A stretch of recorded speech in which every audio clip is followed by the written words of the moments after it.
thank you very much, everyone, for joining us this evening. Just close that. So, what have I done? Thank you, everyone, for joining us. This evening, we're going to be talking about creating our historical fictional characters.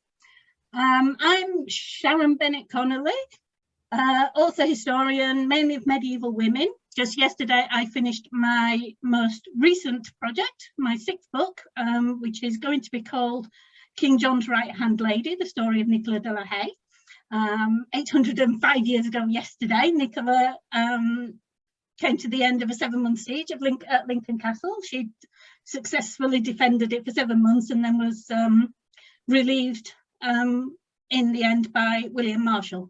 So it's been an absolute pleasure to write her story, and I can't wait for you all to read it next year. On the author panel tonight, because I'm just the host, so on the panel this evening, we have Paula, is it Paula Lofting or Paula Wilcox or Paula Lofting Wilcox? Paula Lofting. Paula Lofting, fair enough then. I am Wilcox as well. The author of Sons of the Wolf, set in the years leading up to the Norman Conquest. She's currently working on her 3rd book in the series, and she's also writing a biography of Harold Godwinson for Pen and Sword Books. In real life, she's a psychiatric nurse, which helps her get into the minds and emotions of her characters.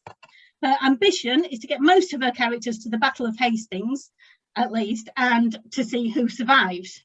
I've got a feeling not all of them will.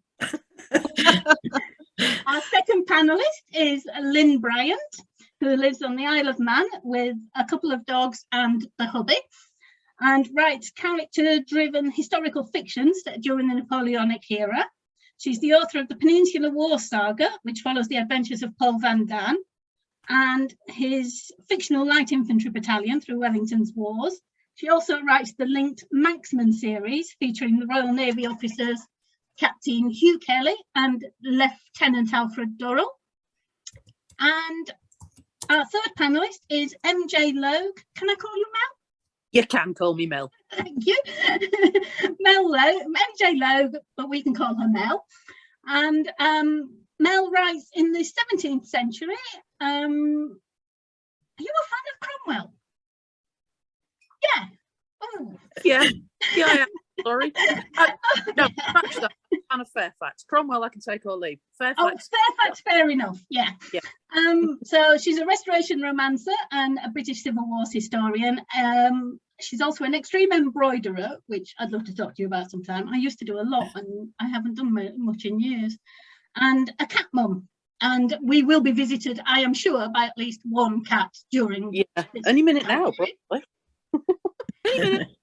And last but not least, and for some reason not on this thing, there he is Bernard Cornwell, who probably needs no introduction, but I'm going to give him one anyway. The author of countless books. Literally, I started counting earlier because I have got them all. So I lost count. So I thought I'll just go with creator of Sharp, Uhtred, Starbuck, Thomas of Hookton, Ryder Sandman, Durfell, and countless other characters. He's also the chap who comes to my hubby's rescue every year by releasing a book just before my birthday in October. Thank you very much, Bernard. That's why we've been married for 25 years. And it was thanks to Bernard that I hosted my first author panel in 2019 for the Bernard Cornwell fan club with Simon Turney, Justin Hill, Giles Christian and Matthew Harvey, which was great fun. And I know we have some... Wasn't Bernard there? Bernard wasn't there, but he was the inspiration. That's why we've invited him now. The evening ended with Giles Christian and Matthew Harvey both singing. So if any of the panellists would like to volunteer to end the same way this evening, please do, but I'm not. Me and Simon very sensibly said, we ain't singing. But Giles did an excellent rendition of Over the Hills and Far Away that there is video evidence of. It was, you could tell he used to be in a boy band. Okay, so like I said, if you can keep your cameras off for the panel discussion, and then we'll put them on at the end. If you have any questions that you think you might forget, just put them in the chat and I'll go through them at the end. Please be aware that we have an entire panel, so ask your questions to the whole panel rather than just one of the panelists. Thanks. Just so that we get everybody into the chat. Oh, hold on, got somebody in the waiting room. I will keep an eye on the waiting room, hopefully. So on with the show. Nobody wants to listen to me anyway. Question number 1. How do you develop your characters? Are they fully formed at the start, or do you develop over time? I don't mean you know exactly, what I mean is, you know exactly where the character is going to be going in, say, 4 books time, or do they surprise you? Who wants to go first? I mean, I will if nobody else does. I don't mind. Yeah? Yep. Okay, I'll go first. Yeah, what happens with my characters? I think when I start to write a book with a new main character, I definitely have an idea about the kind of person I want to write about. It's more general characteristics at that point. Are they confident? Are they diffident? Are they generally a cheerful person? The general characteristics. And I think that you have to know something about them to start with. You also need to know their background and how it shaped them. And I think that those two are intertwined for me, because if you have a character who is behaving in a certain way or has got a certain way of being, where they came from is incredibly significant, because you can get 2 people in exactly the same situation, very different because of the background and where they were raised. And I mean, that's true of real life. So I think that to some extent, you definitely have an idea about the kind of person. I mean, for a very quick example, the lead male in the Peninsular War saga, since that's the one that everybody knows, is, to be honest, Paul is a bit eccentric for his era. He shouldn't be. He should be very regulation background. It's a very traditional background, but it's actually what happened to him in his earlier days that makes the difference about where he is going. I mean, in terms of, do you know where they're going? I think we're all historical novelists, so that's kind of cheating, because we really know where they're going if we're writing a particular period. And I think that the significant thing is how we get them there and what happens to them along the way. Brilliant, thank you, Lynn. Bernard? Well, I'm much the same as Lynn, I think. And it really depends. I mean, some of the characters we write about are real people from history, and that can be difficult or it can be easy. I mean, I've always found the Duke of Wellington very easy because we know a great deal about him. And for me, he just jumps off the page every time. But other characters are incredibly difficult. And you can get into trouble. You know, their descendants write to you and say, how could you have made him such an idiot? And you want to write back saying, because he was. But, must be careful. I mean, with the major character, I don't know. I mean, I think I probably write books entirely the wrong way. I never know what's going to happen in a book. I mean, I'm at the moment on chapter 9, I think, of a book, and I don't know what's going to happen. I mean, Lynn is right. It's history. So I know that he's going to win in the end, because otherwise there's no point in writing the damn book. But just as the story develops, characters for me develop as you write them, and they often surprise you, and they make choices that you don't want and don't expect. And yeah, Jane Gibbons, bad choice. yeah, and usually you must go with those choices, you know, because the character is insisting on it. And if you don't, often it hurts the book. So I wish I could give an answer. I think it was Somerset Maugham who said there are 3 rules for writing a novel. Unfortunately, no one knows what they are. And I think that's true about developing character. There are 3 rules, but no one knows what they are. But no doubt these lovely ladies will tell us. I think the characters know what they are. Yes, they just don't always tell us. Yes, that's very true. That's humanity, isn't it? We don't know when we create ourselves. We don't know what we are either. So why should literary characters be any different? Oh, mine are not backwards in coming forwards. We heard that about you, Mel. Yeah. Oh, right, yes. So go on then, Mel. How do you develop your characters? I don't. The buggers grow like mould on a slice of bread. No, seriously. I mean, it's not even funny. I'm not even laughing. I mean, it started out and it was a perfectly normal adventure story. That was going to be it. Gone. Red horse, gone. At the end of it, the main character was like, do you know what? I've just met a woman. No, I'm not going to go away. You're going to have to write me married. And I'm like, no, I can't do this. I can't do this. You're supposed to stop there. You're supposed to just retire. No. So then he acquires a best mate. Best mate, 3 books in, he's like, I don't want to be a soldier anymore. I'm going to be a surgeon. You can write me as a surgeon, or I ain't going to play. Righty-ho, I say. Right. Oh, you suddenly all turned into levelers. Brilliant. So now I've got a company of levelers on my hands here. Awesome. And at the end of the series, I know what happens at the end of the series, and I'm not going to tell you, except that it ends at Burford, and it's horrible. And it ends really badly.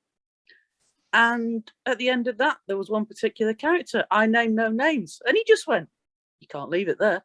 You're going to dream about me. I'm going to haunt you until you give me a series of my own. And so I did. You know where that went. Yeah.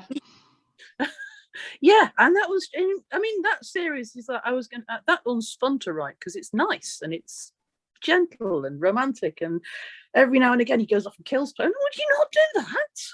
You're retired. Stop doing that. Just give over. I mean, I was saying last night to somebody, this book started out as a nice, gentle romance, 7,000 word novella. We're now up to something like 150,000 words, and he's just thrown somebody overboard in the Baltic Sea. Mate, you put Russell in it. Russell in it. What did you expect? Chaos. The man is a force of bloody chaos. It's like whatever you tell him to do, he goes, nah. I think everybody has that. Yeah, but then he makes you write about it. Otherwise, he thought, that sounds daft. You end up thinking, how am I going to write you out of this one? And then he'll tell you. It's like, well, I think if you keep writing, I'll just sort it out for you. Oh, you know.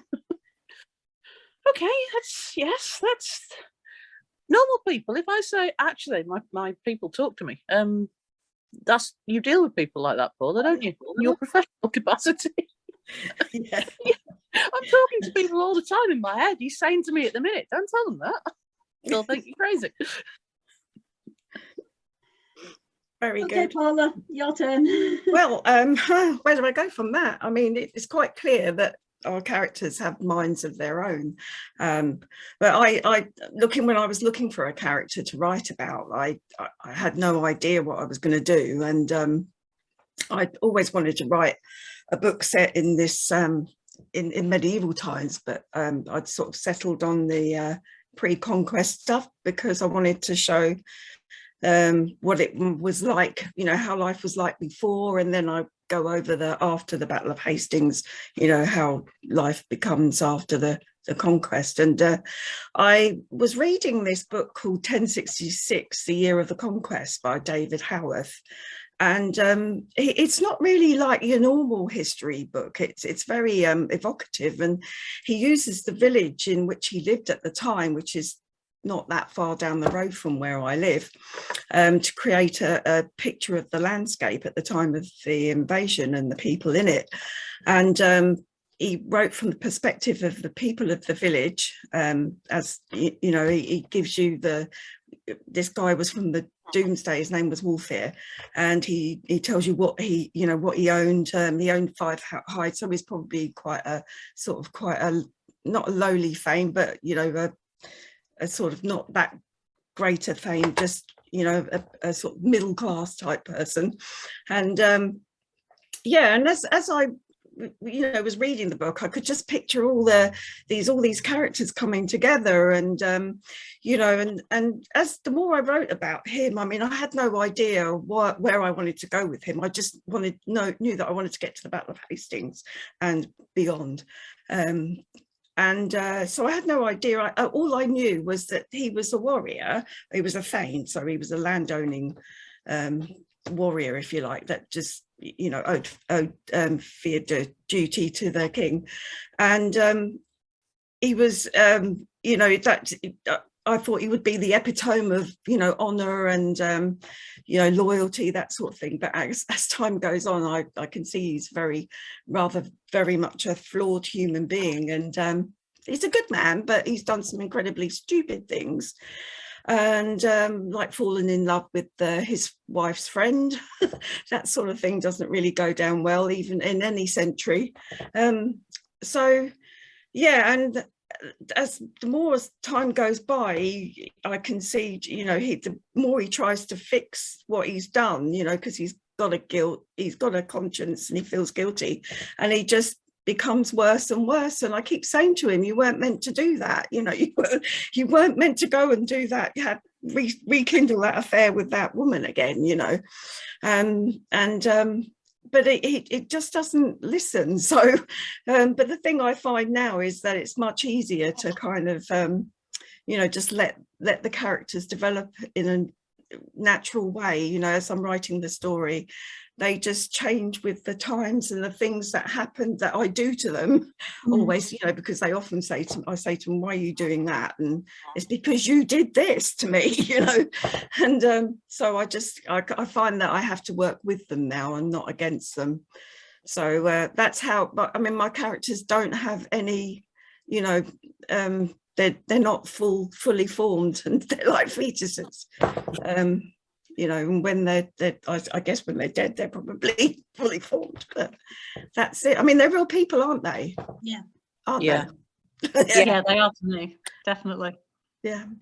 So that's mine. See, this is what I say with non-fiction, that you are, even when you're writing non-fiction person and you know how they end up, it's still their experiences through life that get them that way. Like King John, he wasn't a bad guy when he was a kid. He just developed that way. Right, so question number 2. What comes first, the historical time period and the plot, or the character? And how specific are your characters to the era you write about? Or does the character come first and then you just slot them into what time period you want to write about? Bernard? Well, definitely the period comes first. I mean, I hope that's true for most historical novelists. You write about a period because you're fascinated by it and you then have to populate it. I mean, I believe that humans don't change very much. You can take a character and put them in almost any era and they should work. But it's definitely the period first. Characters come very much second, however important they are. So is that it then? You think, right, I want to write about King Alfred's period, so I'll find some characters in that time that will be interesting. And out pops Uhtred, who is absolutely fascinating. He's a brilliant character. Well, Uhtred is one of my ancestors. There really was an Uhtred. Yeah. But we know almost nothing about him, so everything I have him do is entirely fictional. But I wanted to write about that period because it struck me that although I had a very good education in Britain, I was never taught where England came from, and that people just don't know how England began. And I thought, well, that's a story worth telling. And then I discovered, much too late in life, that one of my ancestors was called Uhtred. And I mean, most historical novels are 2 stories. There's a big story, like the American Civil War in Gone with the Wind, and a little story, which is Can Scarlet Save Tara? And you flip them, you put the little story in front and the big story behind. Well, I had the big story, which is the creation of England, but I didn't have a little story. And then when I discovered that I had this ancestor who had somehow held on to his land through the Viking invasions, I thought, okay, that's the little story. And where his character comes from, I really don't know. I suspect there's a lot of me in Uhtred. I think that's a lot with a lot of authors, isn't it? They put a bit of themselves into each character. I think there's more than we admit. I once had the privilege of writing forewords to a new issue of Hornblowers. For a long time, I was trying to work out where did the character of Hornblower come from, and there are all sorts of theories, and C.S. Forester never really said. People think he's based on Edward Pellew, or else obviously on Cochrane. But the more I learned about Forester, and the more I read of Hornblower, I thought, oh, he's writing about himself. This is Hornblower is Forester as he would like to be. Yeah, I can see that. Okay. I'd like to at some point ask you, Bernard, what parts of you is in, or what parts of you Uhtred are in you? The general grumpiness. Not the Wasn't always bravery. grumpy. Somebody actually, I think it was the last series, I think it was series, was it the 4th series? Somebody actually counted the number of times Uhtred growls. How many was it? Too many to count. A lot. Somebody said he didn't growl in that episode. And I'm like, oh yes, he did. Go back. Oh yeah. I think it was when oh god, Citric asked him if he could marry his prostitute girlfriend, and he said, I'll name my first child after you, and he went, oh, you know you won't. You will not, something like that. And it was right growl. Right, so who's next? Paula, what comes first, the time period or the characters? Well, I've only written 2 books in the first series, so I guess for me it was definitely the time period. But I do think, you know, where characters are concerned, it's really important that, you know, to remember that they do have the same set of emotions that anybody has in any period of time, whether it be Napoleonic or you know, 17th century or medieval times. They have all the same set of emotions. They're just contextualized to their environment, aren't they, you know, and their upbringing and the customs and social norms that they live by. So it's really important to make sure that those emotions and that are, you know, congruent with their settings, and I try to keep their actions as well, you know, within the time period as well, that you know, as well as possible. And if they, of course, they can step outside that, but when they do, I think you need to sort of make it. It doesn't have to like, oh, this character has stepped out of their time, you know, out of their social norm, but just to sort of make it, make the readers or just be aware that, you know, it might seem really odd if you don't mention somewhere a lot, you don't weave that into the narrative, that it isn't normal for them to be doing this. Does that make sense? Yeah. It does. Yeah. So yeah, for example, like if, you know, women in the 11th century would not have gone around without a wimple on, you know, that would have been a terrible no-no, and the only women that might have had their hair exposed were loose women or prostitutes. So if you've got a character that does that, you know, you need to sort of have a few people gasping, and, you know, that's just an example. I'm only using the wimple thing as an example, but that's the kind of thing I mean. Okay, Mel? I didn't have much choice about I mean, I'd sort of set out when I was very, very little, when I was like a little tiny goth. I used to live in Staley Bridge, which is right on the edge of the Peak National Park. And at the back of me, there was a ruined house, which apparently had connections to the Fairfax family.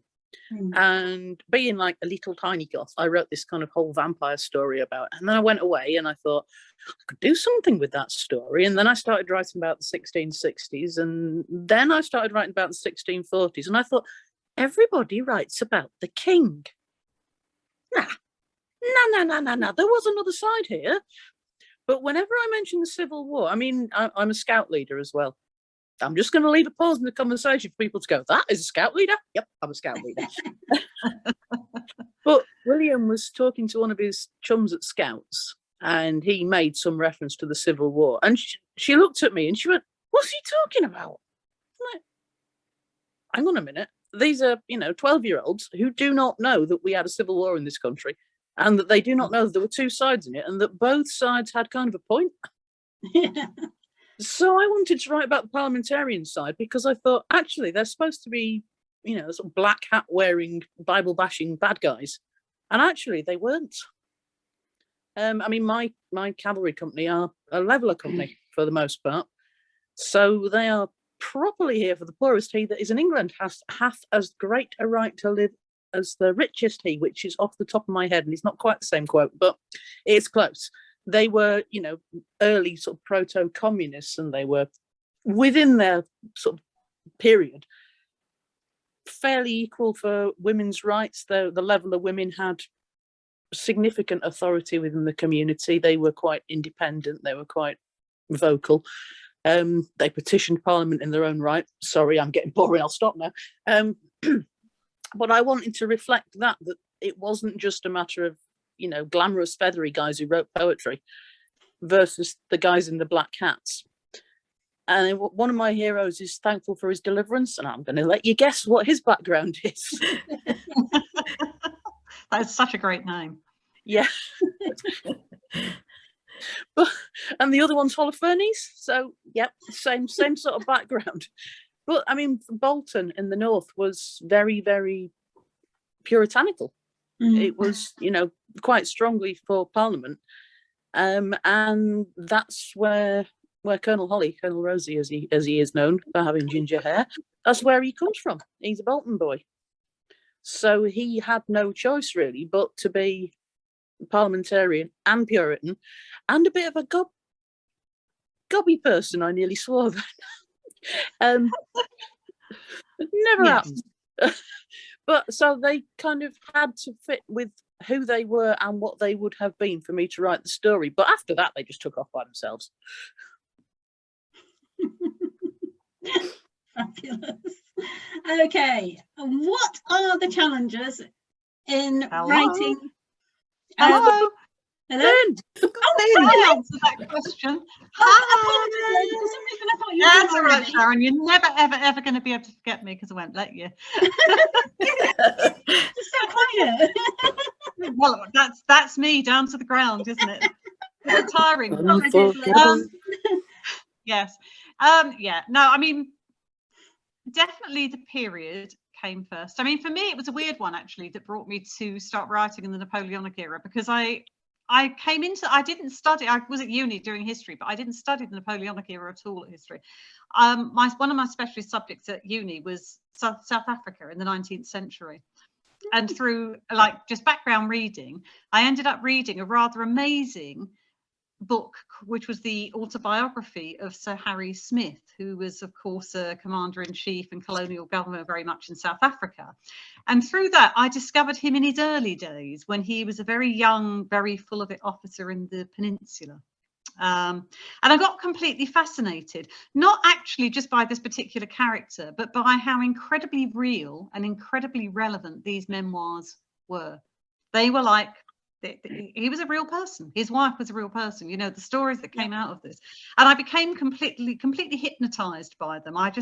So I started reading lots of other memoirs, etc., etc. And I'd always wanted to write, and I'd always wanted to try writing historical fiction, but life kind of got in the way for years. In between, I read kind of one or two other books that were written during that period by a historical novelist or two. One of which is, you're never going to believe it. But it was the Sharp books, which got me through the early days of motherhood when my children never slept, may I say. I read Sharp in the early hours of the morning while I was supposed to be feeding. So I got really into that period, and I wanted to write it, but I wanted to write something slightly different. So the characters came afterwards, but the characters came out of a lot of these original memoirs and the kind of guys that joined the army, you know, not necessarily the majors, the sort of aristocrats or etc., but not necessarily at the bottom end either. It was the middle level of officers who were just good career officers, and they're the people that I was interested in. Brilliant. Okay, so next question is the challenges of writing male or female characters. Now I'm thinking of this as basically writing the characters of the opposite sex. So for you, Lynn, I'll go back to you first because I feel guilty about forgetting you last time. So. Yeah, I mean, that's an interesting one, isn't it? Because I think it's a challenge writing your own sex and the opposite sex, actually.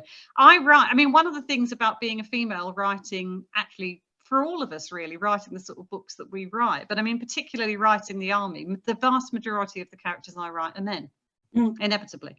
I mean, there are a number of female characters. They are quite forceful female characters. There's no question about that. But I write more men than women. Do I find that difficult? No, I don't find it difficult at all. You'd have to really ask the readers whether or not I manage it okay. I'm quite happy with the way it comes out. There is a distinct difference, and I think I've never tried to write. I don't know if anybody else here has done this. I've never really, well, I know at least one has, but I never really tried to write much contemporary fiction.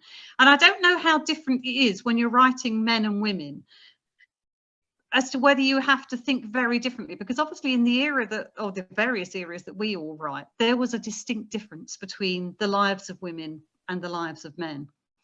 And I think for me, that is the key, is actually to get the real interesting characters on both sides in there, and not let the women disappear, to make them real people, rounded people, people with views and opinions and attitudes, etc., while not making them ridiculously unrealistic for the time period that we're writing in. And I think that for probably for a man or a woman, actually, that is the challenge of writing women in history, is to get it so that people are sympathetic and understanding, and particularly people who are irritated by incredible sexism in writing don't get turned off your writing because the women have no personality whatsoever, at the same time as making what happens to them and what they do believable in the context. Now, I mean, it's not as hard as you think, because we all know that there are some really extraordinary women out there. I mean, if there hadn't been, we wouldn't all be here now.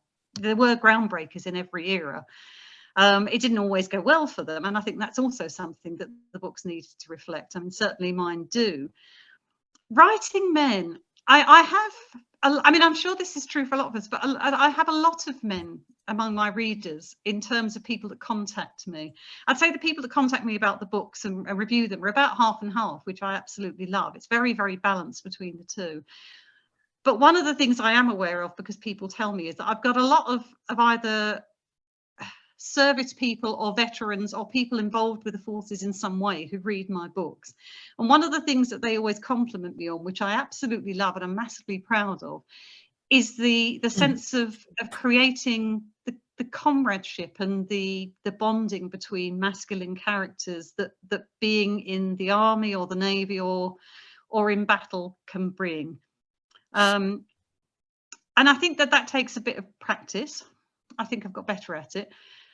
But yeah, I think there are different challenges writing the two. Brilliant. Mel? I'm quite lucky because one of my 2 series is the female lead is a leveller's daughter. So she was kind of brought up as thinking that there was no reason why she couldn't be fierce and strong and independent. And unfortunately, one of her sisters is definitely in the process of climbing the greasy social poles. So I get to kind of portray that, oh my God, what are you doing thing. You know, when she says things like, I'll get that, it's fine. And her sister is like, no. But yeah, and you know, I think 17th century women, a bit like women in the world wars now, were obliged to take positions of power. I mean, you know, people like Brilliana Harley and that woman at Latham House, Babylon. Sorry, my prejudice is showing. Lady but you know, women who commanded sieges and defended houses. I mean, Brilliana Harley, if you haven't looked up Brilliana Harley, go for it, do it, give yourself a treat. It's wonderful. She was sending cake from a besieged house in Warwickshire, Worcestershire, can't remember.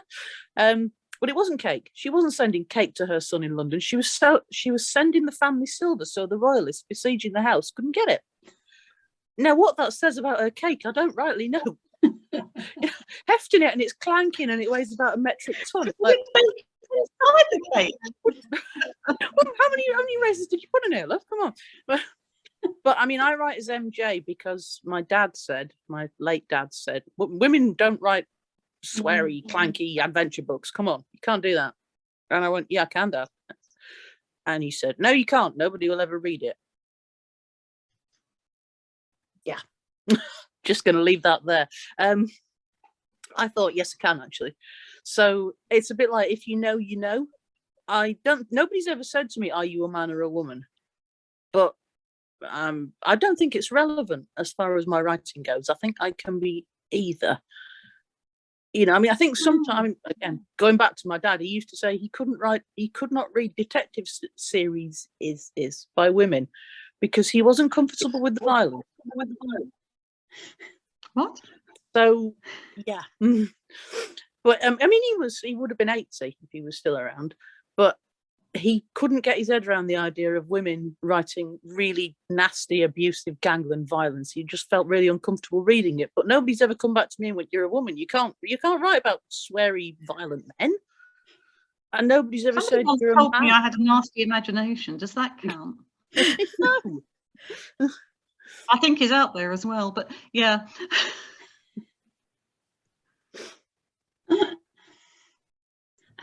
Paula. Well, I think I'm probably better at writing more empathetic male figures who are flawed and everyone still loves them because they have some redeeming qualities. I usually manage to be quite harsh with my women. Sometimes even I don't like them. So I know some of my readers really don't dislike Wolfier's wife. And I can see why, but I feel really sorry for her. I think she's I feel sorry for her. That poor woman, she's got to live with Wolfier. Yeah. I'd have kicked him out years ago. Well, in the second book, he needed a kick up the arse, but in this third book now, which isn't published yet, he'll need a clump on the head with something. I think he actually does get hit on the head with something. I think that is coming, but Yes, a griddle pan, didn't we? I think that was your idea. He needed Maybe. Yeah, but he gets worse, but he will bring himself round, hopefully. But who knows with these characters. But yeah, I don't think I have a problem with sort of making believable female and believable male characters. But I've just noticed a good point that Kathy brings up in the chat, actually, about something that Lynn said about writing a contemporary male person. And I think I can today, I think, we are so, male and females are so much more different to what they were back in, and that, for me, that makes it a lot easier to write about historical figures, male and female, than it would do today, because you've got all sorts now, haven't you? So men aren't the sort of soldiery, sweary types of the past necessarily. They're more sort of in tune with their feminine side, if you like, and women are more masculine in some ways, ladettes and what have you. But yeah, they're definitely, I can see that, historical figures are much more easier to write, I think. But sometimes it can be quite challenging to write a strong female character and make them not seem too squeamish, not too like, fainting all over the place like Victorian women used to, and and make them believable. So yeah, they do have their challenges, I guess, but not as much as I would think. Okay, Bernard. I think it was Jane Austen who once said that she never wrote dialogue between two men when no women were present, because she'd never obviously witnessed that and she didn't know how to do it. I mean, all characters have a job to do. I mean, they're in the novel for a purpose. And if you're writing about soldiers, you have to write about women, whether you like it or not, and I like it. And I guess most of our characters come from observation in life, and I've been very fortunate, as I am this evening, in being surrounded by a lot of very lovely women. The one thing I utterly dislike is, as other people have said, weak women, and I try and make my women strong. One thing that's always annoyed me on television and in films, if a couple are running away and the villain is chasing them through the dark woods, you can be quite sure it is the girl who falls over, never the book. And I think that is never going to happen in one of my books. The guy will fall over and let her do the rescuing. And if that makes people think they're not real, then tough. I like strong women. I married one. Well, I actually say in my talks, because my talks are basically about medieval women, and the ones who stood out. My first book was Heroines of the Medieval World. I actually say that I cannot imagine women being any different in their minds to what they are now.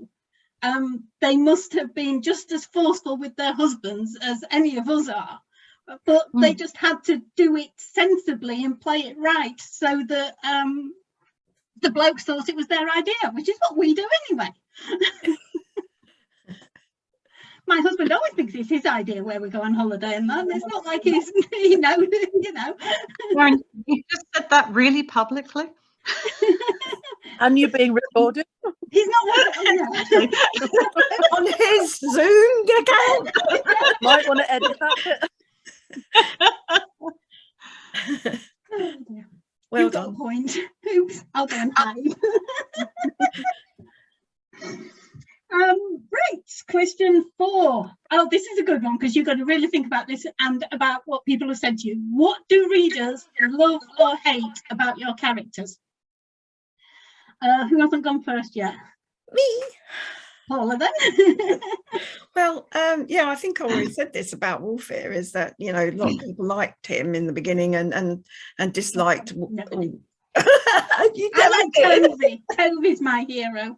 Yeah. So yeah, as I said, you know, he needs a crack over the head with a grill pan, but he just does, you know, stupid things like many blokes do, and I suppose there is a lot of not me, but one of my sons is very much like that, doing stupid things, and then, like, you know, you're like, oh, but he's a lovely boy, you know. So maybe there's a bit of one of my sons in there, but yeah, I mean, Tovey is the one that everyone loves. He's Wolfere's teenage son, and I think I don't know why. I mean, obviously he's very endearing, I guess, and a lot of crappy things happen to him. And maybe that's, you know, maybe, you know, I'm doing that for his good, because then people will like him. But yeah, I think, yeah, a lot of people seem to like it. I mean, you like him, Sharon, and I think Lynn does as well. Why do you like him so much? He's sweet. He's just a lovable Toby. Why is he sweet? I think as well, Paula, it's because for Tovey, I mean, with some of the others, they seem sometimes, you know, Wolfere in particular at the moment seems very set in his ways. With Tovey, there is this sort of hopefulness. I mean, I know it goes downhill a bit, but I think that, you know, with all the other, I'm being careful with my language here, but all the other stuff that's going on around him, he is like, he's constantly hopeful that he can pull himself up and get onto the next stage, etc., etc. Yeah, so I think that so, sense of hope with Tovey is really cool. And I think that the other thing that people like about him is that he's got the measure of his family, hasn't he? Yeah, it's very realistic about them. Yeah. So yeah, he's just done with them all, really, and he thinks, well, what the hell, I just do what I like now. But yeah, he's definitely my favourite, I suppose. I mean, I obviously got a soft spot for Wolfere as well, so I suppose because I know that he, you know, it's probably one of the few times I've said I do know what's going to happen to that person, and I know what's going to happen to him, and he will turn himself around, I guess. I'm hoping. I don't want to give it away. I'm giving too much away. Shut up. Shut up. Right now. No, quickly. Save her from herself. Yeah. Mel, what do people love and hate about your characters? I think that it depends which series you're asking about. One series, I think people love.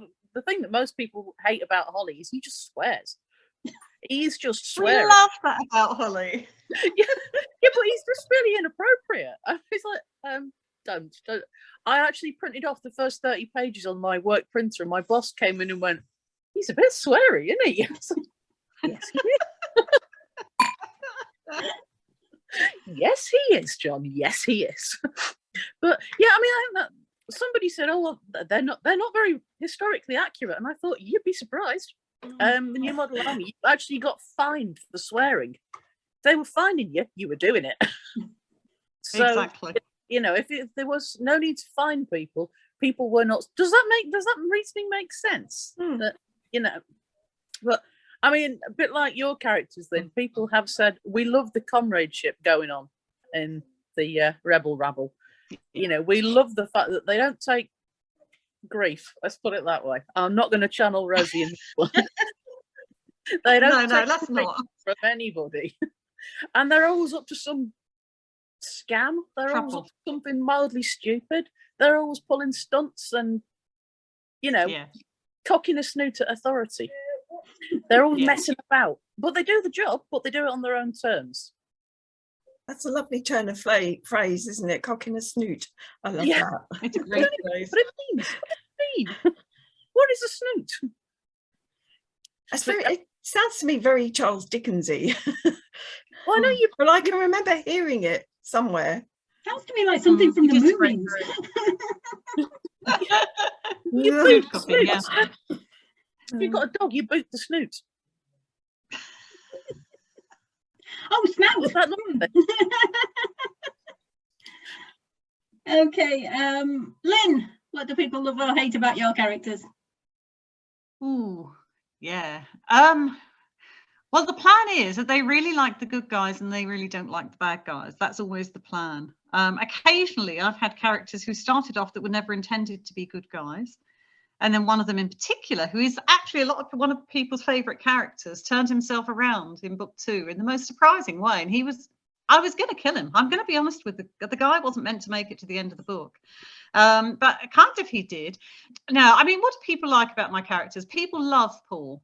People love Paul. It's interesting. In the 2 series, Paul is everybody's favourite in the Peninsular War Saga. He's big, he's noisy, he's confident, he's over the top, he's freaking irritating sometimes.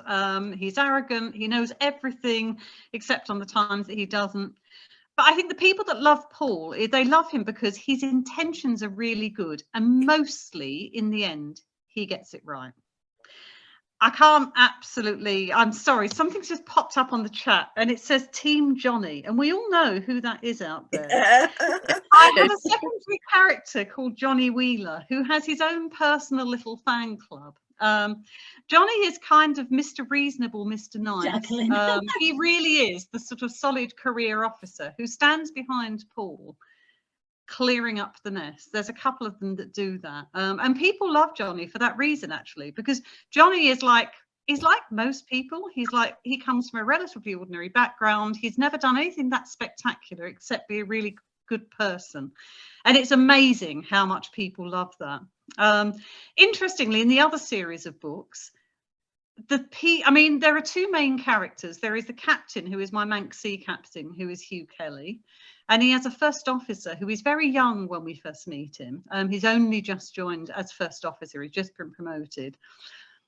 And he comes from a very different background to Hugh. Hugh is a Manx farmer's son who's pulled himself up the hard way in the Navy.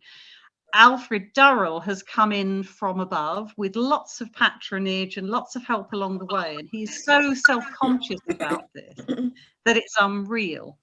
He's posh, he's over-verbal to the most painful degree. When Durrell starts a sentence, you never, ever know when it's going to end, or indeed if it's ever going to end. It could go on for days. But Durrell is interesting because Durrell grows up. You watch Durrell growing up through the books, and he started off as purely a comic foil for Hugh, so that he could irritate the hell out of Hugh at a particularly difficult time. And then inevitably, as we talked earlier about characters doing, Durrell suddenly turned around and did something completely unexpected. First of all, he made a humongous error, and then he did something actually in his own quiet way, particularly good. And since then, Durrell has, I would say, become the most popular character in those books. And in the Walkroom book in particular, which of course is a campaign that is not about battles and fighting, it's about logistics and things going wrong and people getting sick and somebody needing to step in and do the difficult jobs. And Durrell just comes into his own. And I think people like characters who they can really identify with. And I think that's what people love about 1 or 2 of my characters, more than 1 or 2, actually. I think in terms of what people dislike about characters, I think people know I'm quite straightforward in my books about who the bad guys are. And they're not French. They're not French. One of my most popular characters, who started off in a short story and has now made his way into the main series, and I know that Mel actually once threatened me if I killed the man off, is a French officer called Damien Cavell, who was just like he popped up in a sort of free short story, and I've now slotted him into the main series, and he's becoming quite a major character. There's no good and bad on either side of the army. It's good people and bad people, and people who do things, and sometimes they switch, which is good. Lovely. Bernard, I mean, you've got so many flipping characters to think of. I think everybody hates Sergeant Hakesworth, don't they? So, but which of your characters do they really love and really hate? Well, I think they love the ones that I love. I mean, the ones that we write sympathetically about. And obviously they're very fond of Sharp. I have no idea why, what a grumpy sod he is. And there are other characters. I mean, when I finally married my American wife, we were married by a very young, rather nervous Baptist minister called William Frederickson, who said to me after the wedding, "I have read some of your books. They're very violent, aren't they?" And I thought, right. The next book will have a character called William Frederickson, who's even more violent than Sharp, and people like him. And one thing we haven't talked about is, where do we get characters' names from? And I tend to pick them. I mean, a lot I pick from the Patriots, which is an American football team, and the book I'm writing at the moment has quite a few characters named for Liverpool football players. I do that. I mean, there's some. I do that too.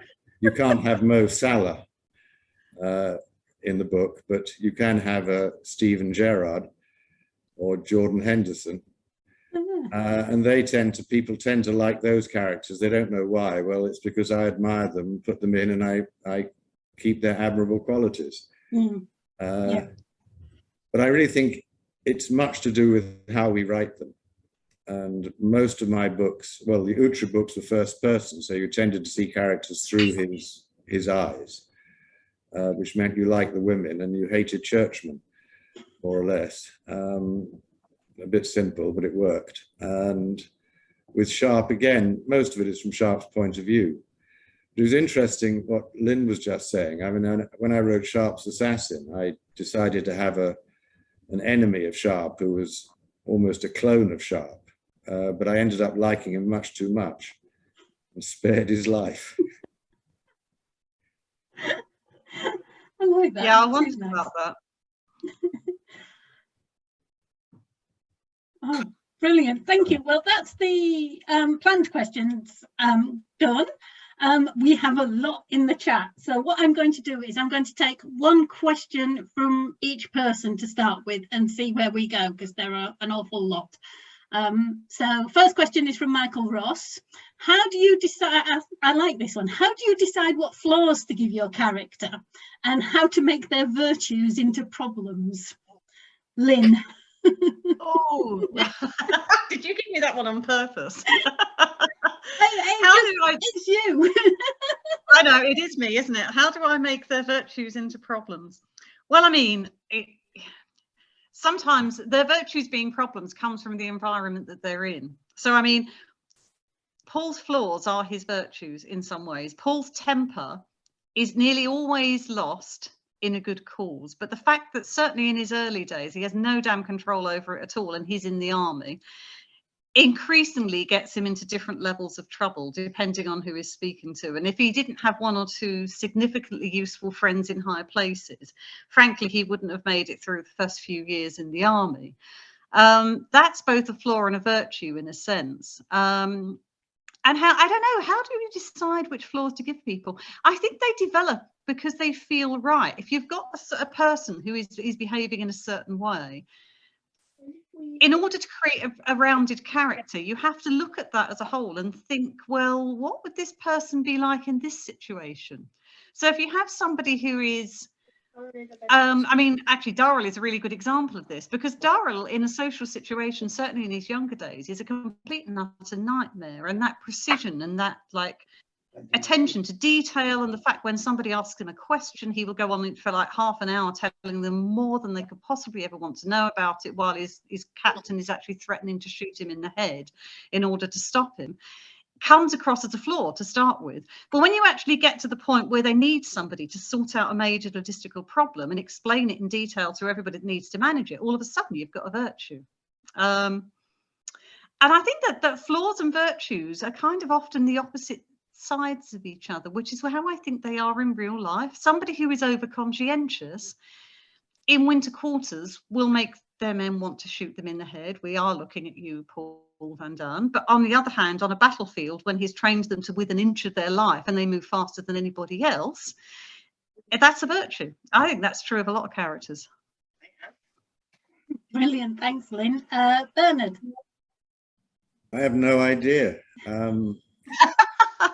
mean, we said right at the beginning how characters develop, and they develop, I think, in the subconscious. I mean, I confess, when I take the dog for a walk, I hear them talking in my head. And often the conversations are about something quite different, nothing to do with the book, but it still is rounding out their characters. I don't consciously think about their virtues or their flaws. And if they do have flaws, they've got, again, to serve the plot. They've got to serve the story, because above everything, we're storytellers, and the characters are all instrumental. I mean, I remember writing one book, and I just needed a senior officer who had to come in on one page and give Sharp an order. That was all he had to do. I mean, he was going to appear on stage for all of 30 seconds. He took the damn book over. I mean, when he walked on, he just expanded. He was wonderful, and it's glorious when that happens. And I still to this day don't know if he has any virtues other than impudence. I think it's just something that you develop as the story writes. And if you're writing a book in which the characters won't come alive, you're in dead trouble. If you don't hear them talking when you're walking the dog, then you should probably be writing another book. But do you sometimes find yourself then writing a conversation into the book and realise that you haven't written the first part of the conversation because that was in your head when you were walking the dog? Oh, I often do, yes. I mean, I'll write something one day, and the next day when I'm walking the dog, hear the characters talking and think, okay, that has to go in. So you go back and put it in. That happens a lot. And again, because you glory in some of the flaws. You mentioned Obadiah Hakeswill. Well, Hakeswill came fully formed, a nasty character. The silliest thing I ever did was kill him off. I'm tempted to reveal he had a twin brother, Jedediah Hakeswill, but I won't. I have to admit, Sharp's Company, I love and hate that book. I think it's probably one of the best Sharp books out there, but I hate reading it because of Obadiah. Well, I'll take that as a great compliment, Sharon. Thank you. You're welcome. It is. Paula. You've got your microphone turned off.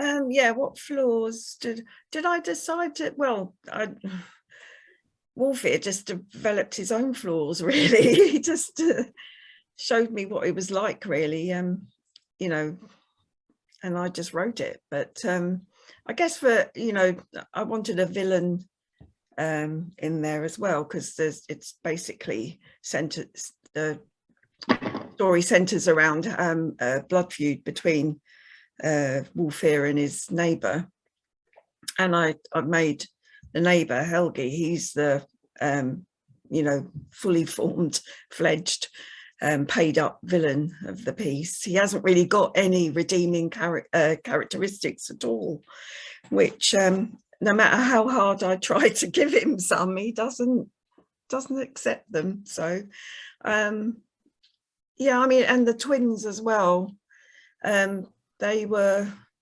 they were going to be the Tovy's nemesis, weren't they? So they're just like playful lads, really, but to Tovy, they were made his life hell. So I suppose they're a little bit flawed, but I can't say too much about them because of the storyline will be given away, but they grow up and they change. So like normal people, they might have been horrible kids turn into better people, but yeah, yeah, and the virtues, I think, can be the problems. I think can sometimes be that with Tovey, for example, his virtue is that he wants everyone to be like him, you know, loyal and honourable, and you know, to be sort of morally sound. And he what was I? Oh yeah, his virtue. I suppose that to him, that for him, that's a virtue, but it's a problem for him really, because he wakes up to the world when he sees how the people, the adults around him behave. So yeah, I guess that can be. I hope that helps whoever asked that question. It was Michael. Mel. That's a funny one actually, because I mean that sort of is the story arc of the book 5.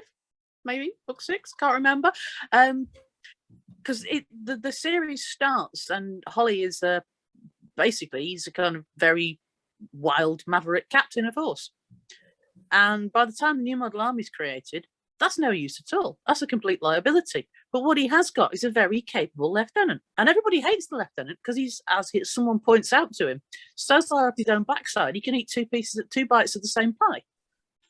So you've got a very competent lad that everybody hates because he's too competent and he has no humanity. And then you have a captain who's been promoted to a colonel who's just all over the place. So their frailties kind of swap over. I mean, in one sense, it's a virtue that the lieutenant is incredibly competent, but there's nothing to get hold of. I mean, there's plenty to get hold of, but it's all going on up here with him. So, you know, that's all kind of internal dialogue. What people see is not what they necessarily get with him. So they don't see the kind of dilemmas and frailties that he has. They just think, you're weird. You know, you're just too good. You're too competent. We don't like that. There is nothing human about you. And that's, at this point, that's an advantage. But then later on, it becomes a disadvantage. Even though he gets everything done and he gets everybody's munitions sorted out and he gets their pay, people still don't take to him. And because they don't take to him, at one point he ends up basically going through a muster roll of dead people and nearly getting himself killed. And he comes back and they say, where have you been all afternoon? And not for the first time, he goes off and tries to kill himself again. Oh, he's so boring with that. He's so ridiculous. But then you've got poor old Holly, who's, you know, very human and delightful, but will go off in completely the wrong direction, is completely uncontrollable at this point, doesn't know how to be anything else. Because he started off as a mercenary, so he was pleasing himself. He was all over the place in the 30 Years' War, basically running his own companies. And it was all a bit, hey lads, hey. And then you get to the New Model Army, and it's, you know, there are rules and there's a soldier's catechism, and he does not know how to function within that. And he really struggles. Both of them come out a lot better at the end of it. They kind of swap over a little bit with their frailties and their, you know, advantages. But how they started out like that, I don't know, because they just arrived as they were and fight it out between them. That's brilliant. Thank you, Mel. Elizabeth asks, and we've had this question in previous talks as well, because we're doing historical, well, you guys are doing historical fiction, I don't have this problem. When you write about real historical figures, where do you draw the line between historical accuracy and your imagination? How do you strike the balance, and what duty do you have to the actual history? Bernard. Well, the story comes first, which means that if I have to have a real figure doing and saying something for which there's no evidence, they'll do and they'll say it, because that's their job in the book. I mean, obviously you try and make it authentic. I mean, clearly every conversation I've ever written with the Duke of Wellington is fictional, made up. But I know enough about the Duke to know roughly what he would say in that situation. I mean, I change history where I need to, because my job is a storyteller, it's not an historian. I want the history to be authentic, but the story has to come first. So if I want to change something, I change it, and then I confess my sins in an historical note at the end. So sorry, if you want absolute spot on authenticity, you're not going to get it. you're going to get a story instead. But do you change, do you keep the characters more or less as they've been in history, or would you yes, make because a good guy into a bad guy? try not to. Yeah, I keep I mean, obviously do a lot of research into the real characters, and that research will pay off when you write them, because you are, as I said, making them authentic. You're still writing them into a fictional situation. So the fiction has to take first place. Lovely, thank you. Paula? Oh, I wasn't expecting it to be me. Yeah, well, we know very little about the major players in the the time that I write in. We have got some idea of what their characters might have been like by their actions, I guess. You can that's how I sort of have written the historical characters like Harold Godwinson, who's in my book, and Edward the Confessor and various people. And I for Harold Godwinson especially, I've kind of, I've just sort of studied him and looked at what he did, and that kind of thing sort of tells me something about his character. So I can, build a picture of him, and but he has to act accordingly. He's got to interact with my fictional character, and he might not be the perfect sort of paragon of virtue as I might like him to be, but so he has to do some not so nice things to people, but that's for the sake of the story, really. Nothing really outrageous. I mean, he doesn't go and murder or rape women or anything like that, but just things like, if you're fond of a particular character, he might do something that he has to do, which isn't very. I'm trying not to give the story away, which is making the whole thing worse. Yeah, I'll just leave it there, I think. Okay, Mel. How do you change? Do you change your characters, or do you stick to the historical fact? That was the question, wasn't it? Yeah. I'm trying to think. I was afraid. I mean, my lot are real people weren't in the history books.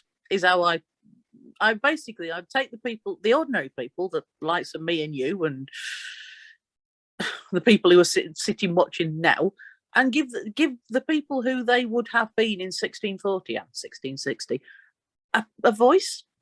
They're ordinary people doing their ordinary things. So nobody thought they'd write that down in 1640. It was all Cromwell did this and Rupert did that, and Cornet Joe Bloggs doing his thing at the back at Edge Hill does not feature. He does not have a voice, so I'm giving him one. Somebody did the thing, but nobody recorded who it was. So I kind of said it was Cornet Lucifer Pettit in the Edge Hill case. But I think that's my thing, is that I take the ordinary person and write their experiences rather than try and make the extraordinary. I mean, that's the thing. I find a lot of old school historical fiction, and I don't think any of us are guilty of this now. They write about Lord this and Lady that and King this and King. And I was like, no, I have no interest in King this and King that, none at all. So what about my next door but one neighbour who would have been in 1642? I mean, I like to know about ordinary lives, ordinary people doing extraordinary things. I'm also a 17th century reenactor, I have to admit that. So I'm very lucky because my sword is upstairs on the landing and I'm downstairs. So you did have your ruler behind you. I would have had a cavalry backsword behind me. People would have been like, what the hell is that? Yeah, but would it have been sticking out your head like the ruler was? Yeah. It's easy to explain as well. Yeah, but I have got his mandolin instead. That's impressive. Can I just butt in a minute? Are we not supposed to tell people to put their cameras on now? Well, not yet, because I'm still doing the questions from the thing. Right, okay, yeah, fair enough. your images get smaller if everybody puts their camera on. So. Oh, I see. In my case, that's no bad thing. You're smaller anyway because you're on your iPhone. Yeah, you are quite small down there. Oh yeah. Lynn. Hello. Yeah, real characters. Oh yeah, I love real characters. I mean, my main characters are all fictional, but I love slotting in real characters. I mean, obviously, this is going to come as a real surprise to any of my readers out there. I love writing Wellington.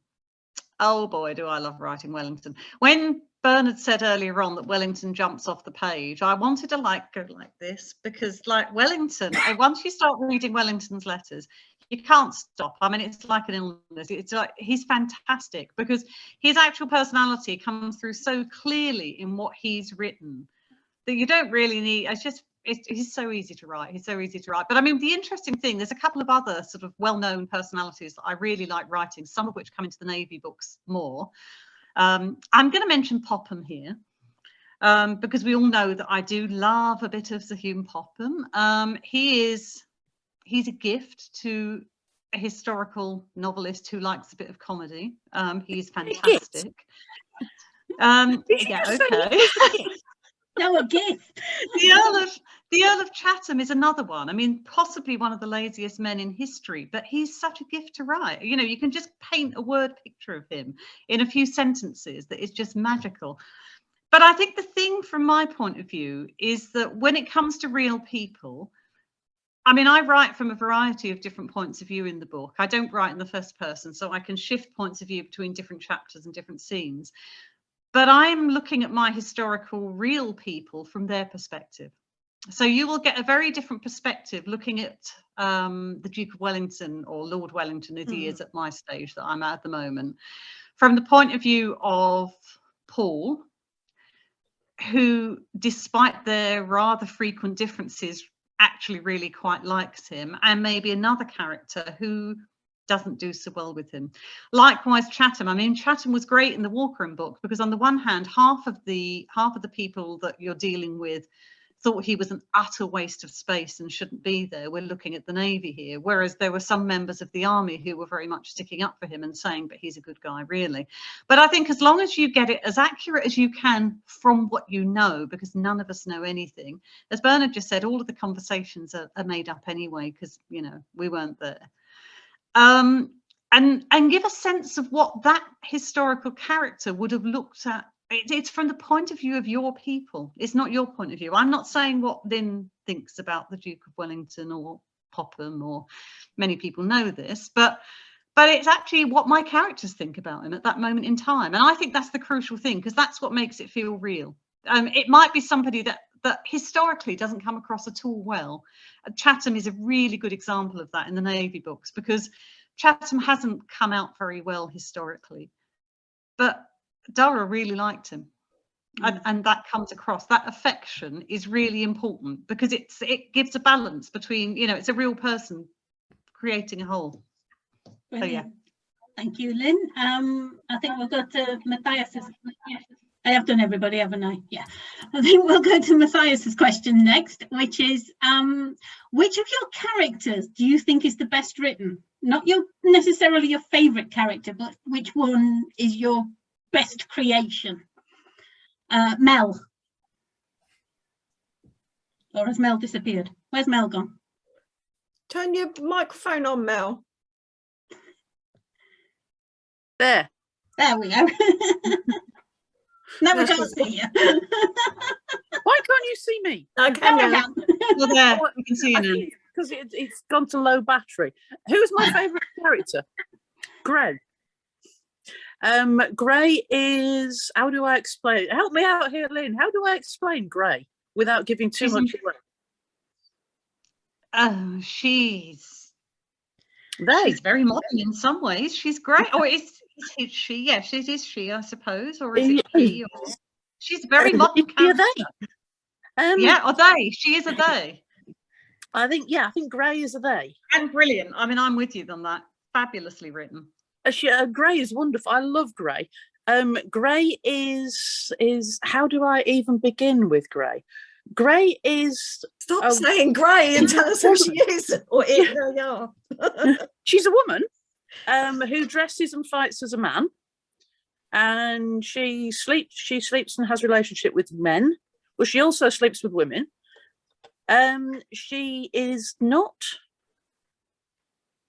a lesbian. She's not particularly bi. I don't know if I was talking about this with a friend of mine who is trans, and I said, "Is Gray trans?" And she said, "I don't know. But the thing is, she's right down the middle. But she's real. She is very, very. And she's brutal. She is not in any way feminine, but she is not affectedly either way. She's brutal. That's what I love about her. Is she is a ferocious soldier. I would not mess with Gray. She ends up married to one of my main characters briefly before she gets killed nastily. Now you've given it away. Well, no, it's not essential to the plot. They're soldiers; they get killed hand over fist. I've just killed off a quarter of them. But there is a scene in which particularly unpleasant character assaults one of my main characters. He's a lovely lad. He's a lovely chap. And he's, very young and vulnerable and pretty, which gives you a clue it ain't. And he's assaulted by one of his senior officers. And after a battle, she cuts his, off. Okay. He says he deserves it. That's exactly it, Julia. Thank you. She is gender fluid. They are gender fluid. Oh, there we go. Lovely. Yes. So she is fabulous. I love her. She's wonderful. And I like the fact that it's clear what her personal life is all about, but it isn't essential to who she is. No. When they're on the page just being a soldier, there was a book called Shield of Three Lions. Don't know if anyone's read it. I think I have. Sounds familiar. Ages and ages, and it's is that the one I'm thinking of, about the young woman who has an affair with Richard the Lionheart dressed as a boy? Yeah, and it was horrible. I have read It was really grim. She just goes about the whole time like, "Oh, I'm a girly girl." And just stop that. It's horrible. But Gray is not like that at all. Gray is a force of nature rather than a human being. And as her husband points out later on, he loved her very much, but he's not sure why he loved her, and he's glad she died because he didn't think she could have survived as herself. He just did not think she could have functioned in the world that wasn't at war. She was more a kind of creation of battle. Anyway. Right. But yeah, Gray was great. Okay, Paula? Well, I quite like two ladies I've got, Winflade and Freda. I quite like them. They are a couple of my favourite women, the ones that I actually like. Because Winflade's very, she's just very self-sacrificing, and she tries to do what's right for the family. She, says she'll marry this guy for the sake of the two families that are feuding, and goes off to live in a hellhole sort of thing. So I like her because, she'll try and do the right thing. And she's only very young. She's only 12, 13, and lots of horrible things happen to her. And but she's a great character to write. And Freda's quite a good character. I quite like her because I think there's a little bit of me in her. Not now, obviously, as a 60-year-old woman, but she's only 19. But Tovy's obviously, he's a real favourite. He's lovely to write. Really enjoy writing him, and I think he's a little bit, quirky, a little bit kind of different from, he's had a bit of a tough upbringing, and I think everyone likes that because he's a bit of an underdog. Yeah, I don't know whether I've actually got a favourite. I suppose Toby would be my favourite character to write. I think I'd find him quite, if there's a scene with him in it, I usually find it flows really well. I don't have a problem with trying to think, well, where do I start this from? You know, he just performs for me really well. And I have to say, I do have a soft spot for Wolfette. As bad as he is, he's never done anything really horrible. He's just a typical bloke. Yeah. He's selfish.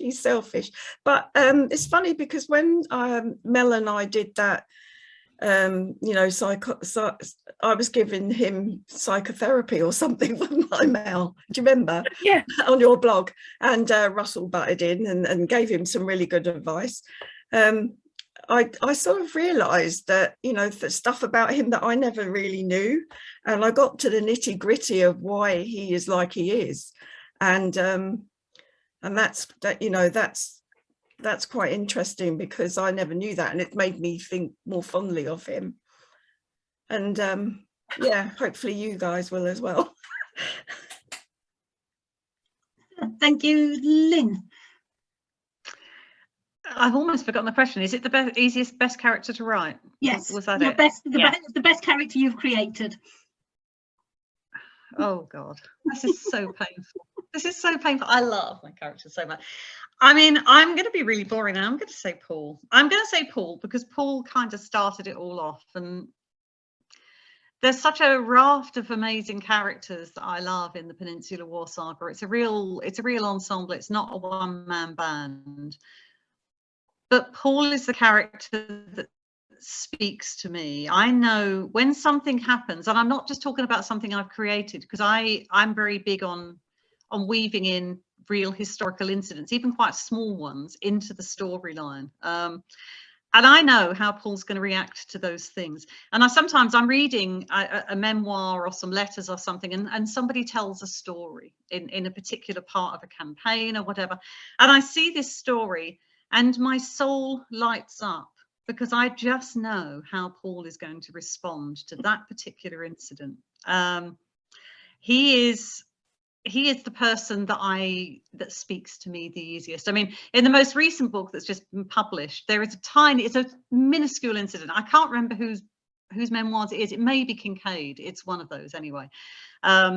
And it's during the pursuit of the French after Vittoria. There's a bust up basically between two divisional commanders. It's Charles Alton, who commands the Light Division at that stage, and Picton. And they're struggling for firewood in a particular area. And the Light Division has discovered a really good source of firewood. There's some half-ruined buildings where the French have already caused them damage. So they discover this. So they've taken down these buildings for firewood, and they're really happy. So there are these carts going through the woods with this firewood on. And Alton and Picton meet up, and Picton has turned up, and he's told the Light Division guys who are driving these carts of firewood, because he's Picton, to throw down half the firewood for his men. And he's getting very upset because he's saying it's no fun marching behind the Light Division because you get there first and you get everything. And like Kincaid doesn't give the details of what's said, but because I know both the characters in my head very well, so I've created this little scene. But what I absolutely knew is I had to put Paul in the background somewhere, and he doesn't even intervene in this discussion because they're both very senior officers to him. But he's just having such a good time. He's just enjoying it enormously because I know, I mean, he loves Alton. He gets on really well with him. He's obviously his divisional commander. But it's just like the whole thing. I can see a scene like that and Paul just falls into my head. And I know that Paul is going to be there in the background, cheering Alton on and telling the guys with the wagons, like while they're arguing, get that firewood out of here because that's for us, you know, and Picton's division isn't getting any. And that's a tiny little example. But when I read things, what I see is how Paul's going to react to them. And he's hilarious. I mean, he's quite serious sometimes, but he's also hilarious. He's my best written character. Brilliant, thanks, Lynn. So, Bernard, what is your best creation? Well, I think loyally, I'm going to say Richard Sharp. I'd agree. You can't write 22 books about a guy without being very fond of him, and I enjoy writing him. But it's sometimes more interesting to think of I won't say smaller, lesser characters, but when I was writing Uhtred, I became very fond of Benedetta, who's his last woman, who in fact makes Uhtred extremely happy. And I always enjoyed writing Benedetta because she was something of a stranger to Saxon England. But I think the one I enjoyed most writing was Ryder Sandman, who is the major proponent in a book called Gallows Thief. And I deliberately set out to do something slightly different, which was, I mean, most of my main characters are rogues who see a rule as something to be broken. And with Ryder, I tried to make him into an honorable man. And I think I succeeded. And he's a very honorable man. He's also a good cricketer, which is some wishful thinking on my part, I'm sure. And I really enjoyed taking this upright, honorable, honest man through the back streets, brothels, and terrible pubs of the London slums. And he comes through with flying colours. So I don't know why, but I'm going to put forward Ryder Sandman as my favourite character to write. I like that. Is there going to be another Ryder Sandman? They keep asking me to do one, and I have got an idea, but I don't know. I'd like okay. I think we'll turn cameras on now and see if there's anyone else because we've only got about 5 minutes left. Otherwise, my computer is going to scream that it hasn't got any memory left. So if anyone else has any questions, if you turn your camera on and shout, or if you'd like to, if you don't want to, then... Anyone? What do you do when you have characters that give you the silent treatment all of a sudden? Cry. Cry. I mean, yeah, why are they doing this to me? I don't know. I've got one. He's a great character. Love him to death. He's in the middle of his 3rd silent treatment right now. Oh. I've been working on the story for like almost 20 years because of it. Mm. Can't you kill him off? You can't just do that. I thought about that a few times. I don't know. Oh, I don't know. That's awful. I mean, I can't shut my lot up usually, but I mean, sometimes they go a bit quiet, but yeah, that's a challenge. Anybody else? When my lad goes quiet, it means I'm trying to make him do something that he is categorically unfitted to do. And I have to let him do the thing that he wants to do. Yeah. Anyone else? Somebody once said that they wanted me to leave the bedroom door open, and I went, nope, because then you would be quiet. That'd be it. No more. I think I can be very helpful to you, Julia, isn't it? Yes. I just don't know what to say about that one, but I think what you're talking about really is a writer's block, really. Is that right? I don't know, because all the other characters surrounding him pretty much won't shut up, and it's like he's being talked over and almost given up on it. So have you gone with the other characters to kind of move them? So going with them might be that eventually he will find his way back. Okay. I don't know. I'm not really sure. It's not something, I mean, I do experience sometimes where I don't know how to move the story forward. I don't know how to get from A to B, because sometimes I think that there needs to be something in the middle, like a transitional scene or something like that. And it's really difficult sometimes to get that down because I can't quite think of how it will work. And sometimes if I just let that go and just go from one to other without that transitional bit, it does actually work after all. But I'm not really sure how. I mean, one of the things I occasionally do, if I'm really stuck with a particular thing that I want to happen, is try and write a scene later in the book with that character doing what you'd like him to do and see if you can work back from it. Doesn't often happen, but just occasionally, just think, where do I want this person to end up, and write that scene. You don't have to use it. You might never use it, but just write that later scene and how you see him getting there, and maybe that'll start him talking again. That's the only thing I can suggest. I mean, I use that. Give it a go. All right. Thank you. Write him You're a little welcome. story, Julia. Just Yeah, a short 2,000 stories are word great. short story, not necessarily related to the story, just to see what it is that he wants. I'm saying he, might be a she. Just to see what they want, because sometimes you will suddenly find their motivation, and they'll go, "That's it. That's what I wanted." Yeah. Yeah, good Okay. idea. Cool. Okay, Thanks, I y'all. think we're going to have to call it a night now, because it looks like people are having to get off. I mean, I think everybody's probably going to need to go and wet their whistles anyway. Can I just remind you all that our next talk is on June the 11th, and it's The Hero of the Anarchy. Kathy and Derek are going, oh yeah. And it's myself, Kathy Dunn, Derek Burks and Carol McGrath. We've each got a hero of the anarchy, and we're going to fight it out. I've got a feeling I'm going to lose, because I'm the only one on King Stephen's side. And you can't stand him. Well, I'm not doing Stephen. I'm arguing for his missus. I like Queen Matilda. I think Queen Matilda of Boulogne is awesome. So nobody wants to argue for King Stephen. I would have done. So if anyone wants to argue for King Stephen, give me a shout. Nobody wants him. I do. You want King Stephen? You can have King Stephen if you want, if you're free on the 11th. Yeah. When? All right, then you can have King Stephen. July the 11th, June the 11th. June the 11th. Oh God, that didn't give me much time to read up. Okay, I'll try. I've got That the could be the novelty novelty. if you want to look. Okay, and thanks to our panelists, Bernard Cornwell, Lynn Dawson, Paula Wilcox, and MG Logue, Mel. Thanks very much, guys. It's been great fun this evening, and I can't believe it's gone over an hour and a half. It really does not feel like it's been that long. So thanks, everybody, and hopefully we'll see you in June. Well, thank you all so much. I've had a really good time. You've all been brilliant. Thank you. Yeah. Thank you indeed. Thank you, Sharon. I'm sorry it's so thank dim in you. here. Sorry? I said, I'm sorry I'm sitting in semi-darkness, but Cape Cod electricity can't repair some circuits in the house.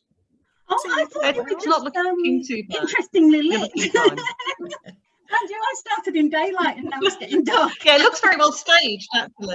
Yeah. I was thinking how much I'd like Anyway. to get in your Thank you all so much. library there. Oh, I would love that library. Looks awesome. Yeah. I need something like that. I've just got books piled up everywhere in here at the minute. I was thinking I need to Mel's move got them something out on the to save my top of their knickers. head there. All right, so thanks very much, everyone. We're going to say good night. Thank you. And look Good out night. for the tickets for June the 11th and come back and join us then. Thank you. Good night. Good night. Yes, good night. Good night.